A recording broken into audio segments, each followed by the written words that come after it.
సభాధ్యక్షులు మిత్రులు పొన్నం ప్రభాకర్ గారికి, మనందరి ప్రియతమ నాయకుడు, అఖిల భారత కాంగ్రెస్ కమిటీ అధ్యక్షుడిగా పనిచేసి కన్యాకుమారి నుంచి కాశ్మీర్ వరకు దేశ ప్రజలను రక్షించడం కోసం పాదయాత్ర చేసి భారత్ జోడో పేరు మీద ఈరోజు మన మధ్యకు వచ్చినటువంటి మన ప్రియతమ నాయకుడు శ్రీ రాహుల్ గాంధీ గారికి, మనందరి ప్రియతమ నాయకురాలు శ్రీమతి ప్రియాంక గాంధీ గారికి, మిత్రుడు రాష్ట్ర కాంగ్రెస్ కమిటీ అధ్యక్షుడు రేవంత్ రెడ్డి గారికి, ఠాక్రే గారికి, ఇతర పార్లమెంటు సభ్యులు, శాసనసభ్యులు, శాసన మండలి సభ్యులు, వేదిక మీద ఉన్నటువంటి పెద్దలందరికీ మీ అందరికి కూడా ముందుగా నా హృదయపూర్వకమైనటువంటి నమస్కారాలు.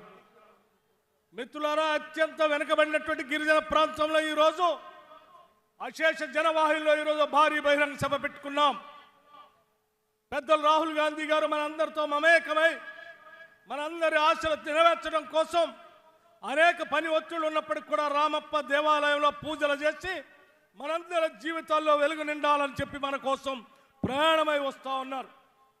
మిత్రులారా, మీ అందరికీ తెలియంది కాదు, ఎంత రాజు ఎంత పెద్దవాడైనా ఎంత బలవంతుడైనా ప్రజల కోసం నిలబడతాం, గిరిజనుల కోసం నిలబడతామని కొట్లాడినటువంటి సమ్మక్క సారలక్క ప్రాంతానికి చెందినటువంటి ప్రజా సిబ్బందిగా, ప్రజాగా మీ అందరికీ నేను ఒకటి విజ్ఞప్తి చేస్తా ఉన్నాను. ఈ రాష్ట్ర సంపదని, ప్రజల వనరులు అన్నింటి కూడా ప్రజలకు పంచాలని తెలంగాణ రాష్ట్రం ఇచ్చినటువంటి శ్రీమతి సోనియా గాంధీ గారి ఆశలను నెరవేర్చడం కోసం ఈరోజు 6 గ్యారంటీల్ని రాహుల్ గాంధీ గారు, ప్రియాంక గాంధీ గారు, మల్లికార్జున్ ఖర్గే గారు 6 గ్యారంటీల్ని ప్రకటించారు. 6 గ్యారంటీలు ఈ రాష్ట్ర సంపదనంతా ప్రజలకు పంచడం కోసమే.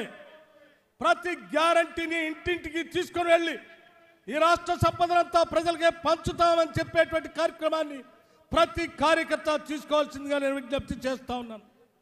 అంతేకాదు, శ్రీమతి సోనియా గాంధీ గారి నాయకత్వంలో ఫారెస్ట్ రైట్స్ యాక్ట్ తీసుకొని వచ్చి గిరిజనులందరికీ పోడు భూములు పంచుతామని చెప్పిన చట్టాన్ని నిర్వీర్యం చేసినటువంటి రాష్ట్ర ప్రభుత్వానికి బుద్ధి చెప్పవలసిందిగా ప్రతి గిరిజన సోదరుడు కూడా పిలిపిస్తా ఉన్నాం.